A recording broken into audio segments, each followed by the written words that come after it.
বোকা কথাকার, উন্মাদের বাচ্চা উন্মাদ। তোর কোনো কাজ নাই, তুই ঘুমাইতে পারিস না বেটা, গর্দব কথাকার, ঘুমা শালার পুত। প্রিয় দেশবাসী, আসসালামু আলাইকুম। আজকে সেনাবাহিনীর 46 ব্রিগেডে এক ধরনের অস্বাভাবিক মুভমেন্ট লক্ষ্য করা গেছে। আশঙ্কা করা হচ্ছে সেনাবাহিনীর একাংশ থেকে একটা কুয়ের প্রচেষ্টা চলছে। আমি সেনাবাহিনীর জুনিয়র অফিসার আর সৈনিকদেরকে এই প্রচেষ্টা রুখে দেওয়ার আহ্বান জানাই। দেশবাসীকে এখনই রাজপথে নেমে আসতে আহ্বান জানাই। সকল ছাত্রাবাস, ছাত্রীনিবাস থেকে মিছিল নিয়ে রাজপথে আসুন। এই রাতেই জনতা আপনাদের সাথে যোগ দেবে। আমরা ওদের দেখিয়ে দিতে চাই আমরা জেগে আছি, বিপ্লব জিন্দা আছে।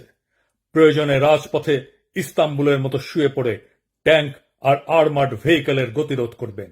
মাদ্রাসা থেকে নেমে আসুন আমার ভাইরা, সকলে আজ রাতেই। এটা আমাদের বাঁচার লড়াই। হাসিনার খুনে বাহিনীকে যারা বাঁচাতে চায়, যারা আবার দেশটাকে ভারতের তাবেদার বানাতে চায়, তাদের রুখে দিয়ে আমরা আমাদের স্বাধীনতা, সার্বভৌমত্ব রক্ষা করব ইনশাল্লাহ। এখনই নামুন রাজপথে। এই রাজপথেই মুক্তি, এই রাজপথেই জীবন। প্রয়োজনে আবারও দেব এক নদী রক্ত, কিন্তু বিপ্লবকে ধ্বংস হতে দেব না।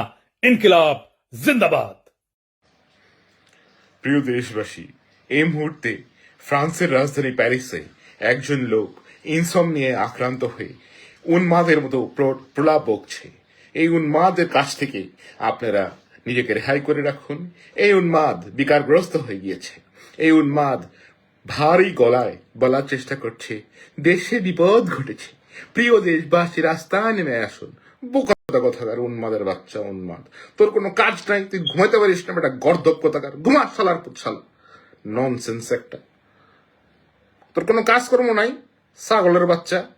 রাত বিরাতে 12 জন ঘুমাইতেছে, মানুষকে বদা করতেছে। আমি সানডেতে মুভি দেখতেছিলাম, তোর জন্য এই সময় এখন এটা বানাইতে হয়েছে। হারামজাদা, কাজ নাই তোর, গর্দবের বাচ্চা, ঘুমা শালার পুত শালা।